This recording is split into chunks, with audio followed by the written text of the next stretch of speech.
Hi, mums. We're back with the Natural Dog Mum podcast, and today we're having a conversation with Dr. Kate Millhouse. She is a holistic vet with a practice based in Canberra, and she's got all sorts of interesting information for you about the different modalities available, different therapies that she offers for a range of different medical issues, as well as preventative care. And we're really excited to talk to her. So, welcome and thank you. Thank you, Sherry, for having me. Absolute pleasure. Now, to get things started, I'm curious to know a little bit more about what led you to study veterinary medicine and what inspired you to move into the natural medicine field. Well, like most vets, I've always loved animals, even from a very little girl. No one else in the family had any desire to be around animals except for me. But yeah, so obviously, I've always just wanted to be a veterinarian. But when I was in high school, I had this science teacher from years 8 to 10. His name was Chris Easton. If you ever remembered an old music band called ZZ Top, and he had this orange beard and this black Akubra hat that was sort of falling apart, and he looked like he should have been riding a Harley Davidson. And he was just this amazing science teacher, and so he never actually answered any of our questions with an actual answer. He always answered back with another question. So he kept us thinking all the time, like a scientist should. What if, why, how? And makes us always think about things. And he also taught us that if you see an anomaly in a data from a research topic, don't just dismiss it as that it's not possible. You've got to ask questions why, and that's how we discover new things and what can actually happen in the world. So even now, there's, a scientist, I'm going to correct my name on it, but is it Pinky Pie? He's from the ANU, but only recently he discovered that the universe is expanding exponentially. And up till then, we always thought that the universe was just expanding at a regular rate. So, but he found an anomaly in his data and he did a research into it and found out, that there was actually more going on. So if we go into the world, very blindly and just say, yes, we're going to believe every single other piece of research that's ever come out before us and not actually keep questioning and answering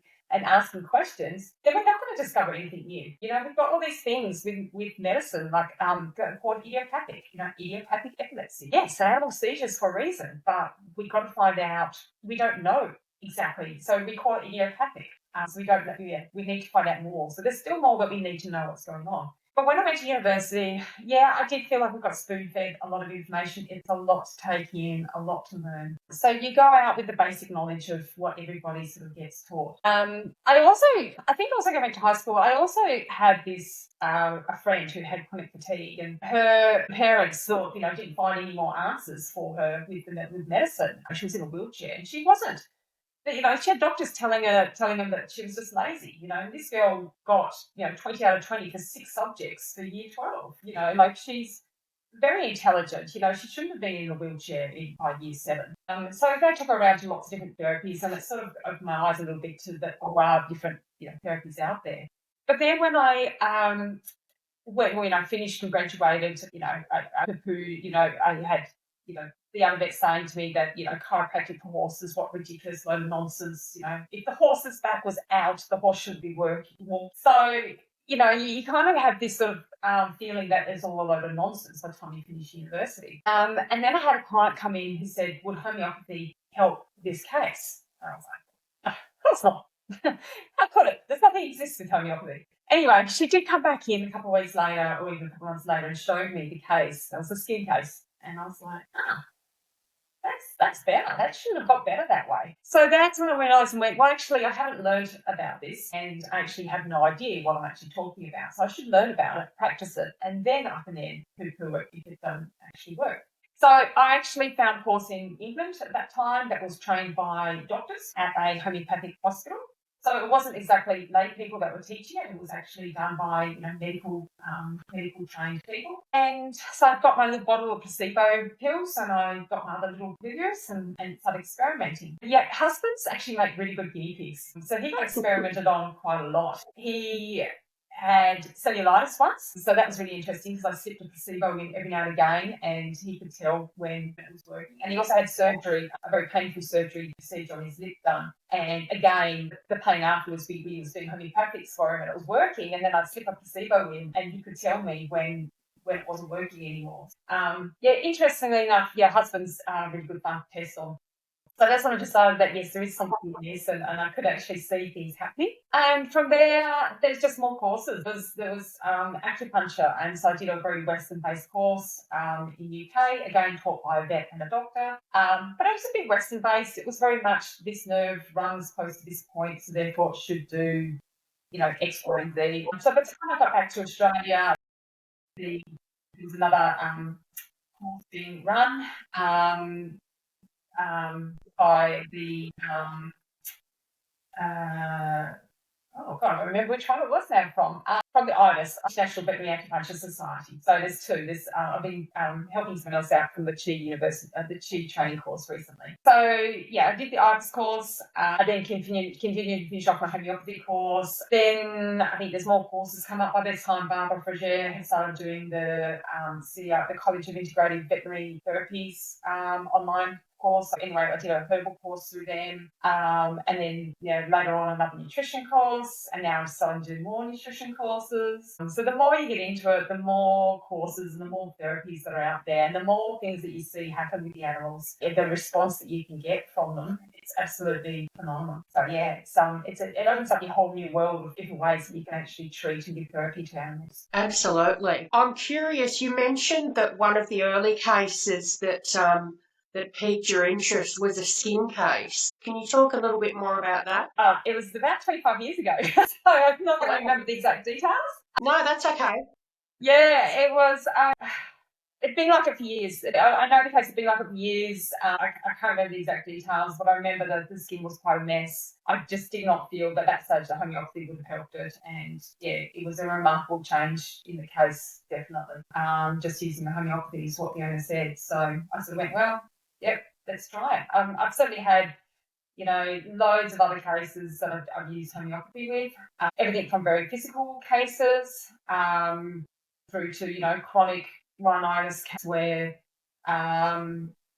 it was a pseudomonas sort of nasal infection, which, they spent ages, years trying to get right. They double dosed the antibiotics, they did cultures, they did prolonged course of antibiotics, they did a triple course of antibiotics. They did everything right according to the textbooks, but this cat's nose was not getting better. It would have this green nasal discharge. It used to hang to the floor, 50 times a day. And I gave a homeopathic remedy, which was called K-Big, and it's meant to be for green, ropey nasal discharge. And it actually did absolutely nothing whatsoever. And often with homeopathy, you only get one chance. If the clients don't think that it did anything, they're not going to come back again. But this one did, thankfully. And so then we went back into the mental side of the case where apparently the cat got cat flu, the daughter got glandular fever. The cat used to sleep on the daughter's bed and was very close to the daughter. And then the daughter went into hospital and with glandular fever, and the cat couldn't be managed, so she put it into the vet clinic to be managed. Cat and daughter came back home, slept on the same bed together every night, and ever since then. But the cat had never got over that separation from the daughter. So I treated it for a remedy called Nat-Mer, which is a bond with one-on-one. It's sodium chloride. It's basically just common salt with a very unique just one-on-one bond. And it's all about that separation of that one-on-one bond. And I actually remember one of my exam questions was, what is not a feature of Nat-Mer? And the answer was a green ropey nasal discharge. But I used the Nat-Mer more for the mental side, and that cat just responded better than anything else. She said then she got down to only giving the periods once every about 2 or 3 days, and she said it responded better than any antibiotic.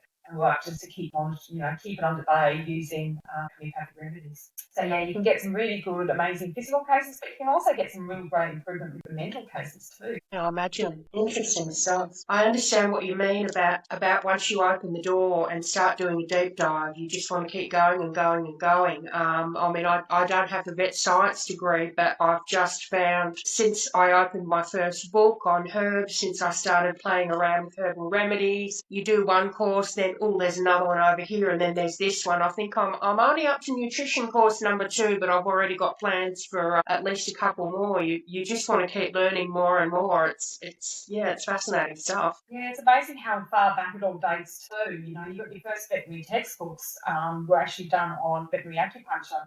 That was done something like 700, 900 BC. So, you know, what's been around for a long, long time, and the amount of herbs that, you know, we use and where the medicine has come from. And there's so much data out there now of the whole foods or the whole plant that is actually useful compared to just that extract that we take out and we use as a supplement or as a medication or as a drug. I've been collecting a few old veterinary textbooks, and my oldest one is 1814, which is for horses. It is actually interesting because they were starting to discover things that the dosages were obviously different for people to horses. You know, arsenic wasn't used for people, but it was actually quite effective for horses for different things. Obviously, we don't use the arsenic anymore. But yeah, talking about the herbs, talking about the plants, where they came from, what quality they are as well, was really interesting when you start reading this book. Yeah, and I've even got a few old medicine bottles now that I'm starting to collect as well, which, you know, we've got opium and cannabis and heroin. Very interesting things there. Strychnine and all sorts of wonderful things. But and obviously medicine has come a long way. We can actually tailor our herbs a lot better than what we're using. And, you know, you've got a whole loads of chemicals that are actually in plants that actually act in synergy together. And then you've got formulas that have been around for, you know, thousands of years with the Chinese medicine. You know, you put these different plants together that actually all have an impact and act in synergy together. It's amazing made medicine. Interesting stuff. So you're also a rare breed of vet in that you do talk about fresh whole feeding as opposed to conventional diets, shall we say? Yeah, definitely. You know, we're the only profession that actually recommends a dry processed food as being benefit over fresh food feeding. Every other, medical practitioner of some kind out there, especially for the human industry, recommends fresh whole food, and yet we're doing this commercial dry processed food. You've got one, it's a very unnatural source of food for animals to start with, full of carbohydrates and sugars, which is an inflammatory sort of process going on in the body. You've got the Maillard reaction going on as well, which is the heating of proteins and sugars together, and that actually browns food. So it tastes yummy. You know, we all prefer hot chips compared to, a boiled potato. I like that brown type of composition on our food. But again, it's obviously carcinogenic. You've got your activated glycation end products going on there. So, you know, there's so much more that is actually causing disease and health issues. And then we take some processed food, which is, you know, fairly cheap and economical for them to produce because it's arsenic full of grain or another form of carbohydrate of some kind. And then they bake it, process it. They put some vitamins and minerals in, whether it is from a natural source or not, to make it theoretically balanced to what we call AFCO or 30F or NRC standards. But, you know, there's no flavonoids in there. There's no carotenoids in there. Okay, you might have some vitamin E in there as an antioxidant, but, you know, how much?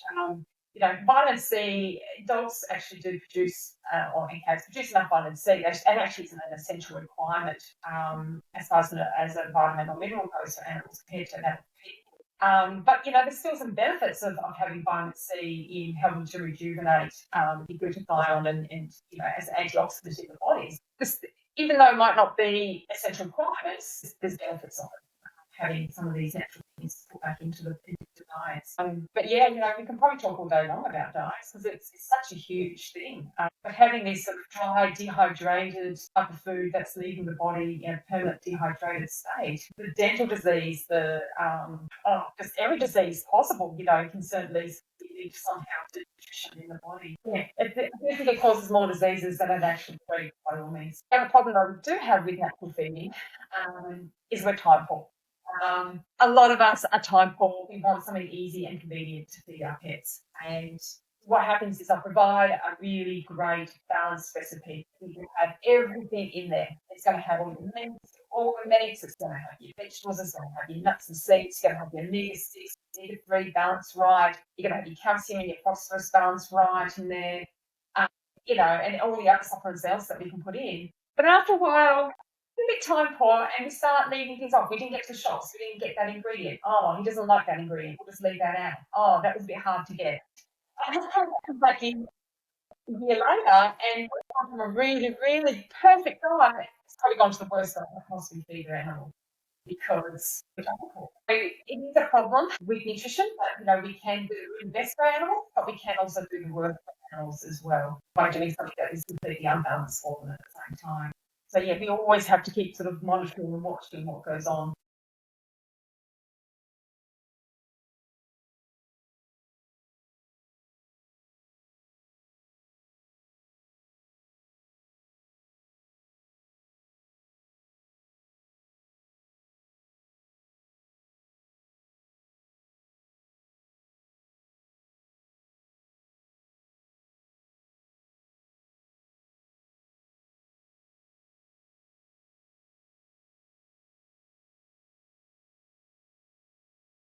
Yeah, so we kept that group going basically to try to keep our search engine going, I guess, for holistic vets so people can help find us a little bit easier.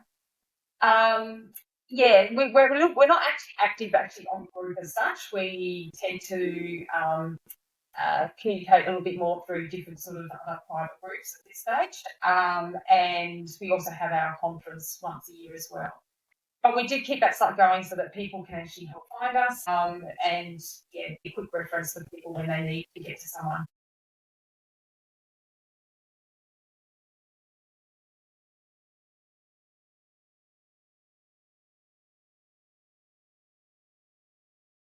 So it's skin issues definitely are far much better with the natural therapies than with conventional medicines. A lot of conventional medicines, they're there to suppress the body's reaction, but the body's trying to react for a reason. So if you just suppress it, you're actually not solving the problem, you're not sorting the problem out from within. So yeah, going back to skin cases, a lot of animals do have skin issues, and we're basically just suppressing it with a shampoo, which is basically just looking at treating bacteria or yeast on the skin. We look at treating with anti-itch medications, but anti-itch medication is just stopping the itch. It's not stopping the whole inflammatory process that's actually going on. And that's what we need to look for within. So I use a lot of diet for my skin cases. I look a lot at getting the gut flora right to start with, and commercial feeding, the high carbohydrates changes the gut flora around completely. We need to really nourish that gut flora. Because gut flora activates the lymph nodes in your gut called your Peyer's patches. Your Peyer's patches set off signals to control allergies, autoimmune diseases, behaviour. There's so much there that they can actually be linked to these days. So I do a lot with changing the gut flora around, and then we then look at using the herbs and the supplements, from there to try and specifically manage individual reaction that they actually have. So many animals after a few years can come off the herbs, and they go really well once we change the immune system around. Yeah, they're one cases that they actually do absolutely fantastic by just doing a few simple things with them. The arthritis cases, so much at the moment we're doing with acupuncture for pain relief. Acupuncture is fantastic. It's not just for pain relief. Can actually regulate anything in the body, pretty much anything where the body can be stimulated. So the only times that you can't probably use acupuncture is if your tissue is no longer present, you can't stimulate it to work again. So if you've got diabetes and you have destroyed all of your beta islet cells in your pancreas, you can't stimulate them again. They no longer exist. So that has to be managed other ways. But if anything else in the body can be regulated, speed of the gut motility can be regulated with acupuncture. Kidney cases, they respond beautifully to acupuncture.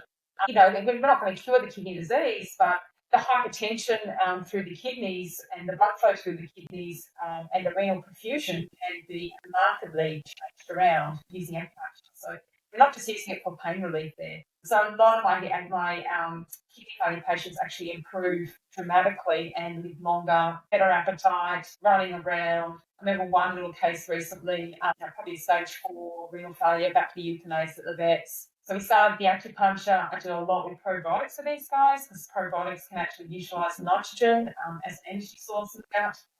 So you can actually reduce urine creatinine levels by actually probiotics in the body. And then I did herbs and some things with it. But 4 months later, he's at the dog park and he's lapping some of the younger dogs. He's literally running rings around them. He still, unfortunately, still did die of renal failure, but, they knew it was coming. They had every day that they had with him, a good day for months. Other cats, go on 18 months later after going to euthanasia.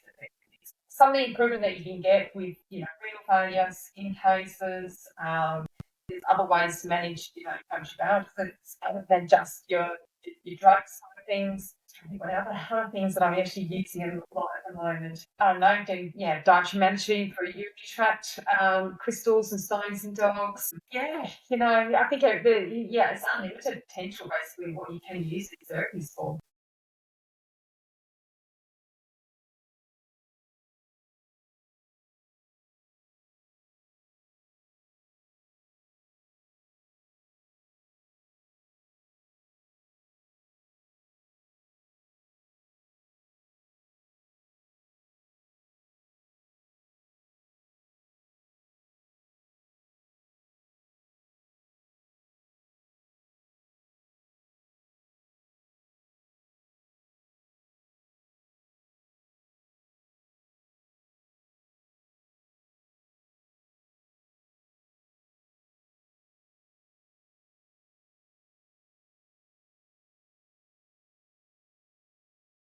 That's right.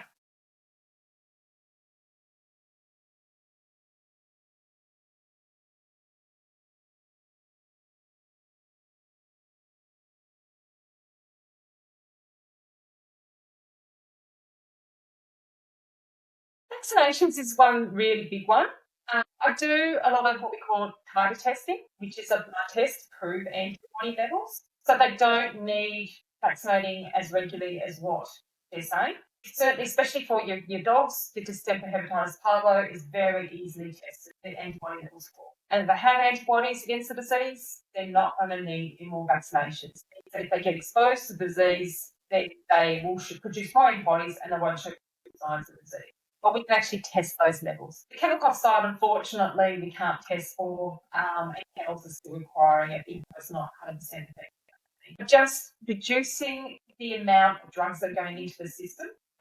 What we have, unfortunately, tick paralysis is probably the one drug where I would say that prevention is certainly much better off than actually risking death and risking treatment. But apart from that, there's a lot of other things we can do for testing wise to actually prove their levels. I'll probably Heartworm too, especially in Queensland. The other places, we can minimise what drugs going into the system. So when I was working as a regular vet and I had any dog that was 16 years of age that was elderly but not being popped up with medications, and every cat over 20, again, elderly but not being popped up with medications. I used to ask the owners, done, that's what sound healthy. And the two answers was one, embarrassment of I've never taken my dog to the vet, not even for a vaccination, or I've just done the puppy vaccinations and then that was it. So I'm still recommending that we still do cover for diseases like parvo, but then we can actually then test, when and where they need that vaccination, rather than just doing it on a routine basis. And then the other answer was, I just feed them a bit of this, a bit of that, and that's when it came back to having their natural diet. Still see you there, but try and see if you can do more minimising the drugs that they actually do need, instead of just giving a bulk lot of, NextGuard Spectra, which does, your testosterone, your heartworming, and your ticks. You can just do NextGuard and then minimise the heartworm prevention in the city you need it for, or you can actually test for wormings rather than actually just treating it. They actually don't need it. My dogs do eat poo from time to time out. Occasionally there is a rabbit poo or a duck poo or a kangaroo poo they'll run and grab a little bit of. I just recently tested the fecal testing on my own dogs, and they're still needing intestinal worms 5 years later without needing intestinal worming. So it just goes to show you that there is actually other ways that we can do things rather than actually just giving them drugs all the time.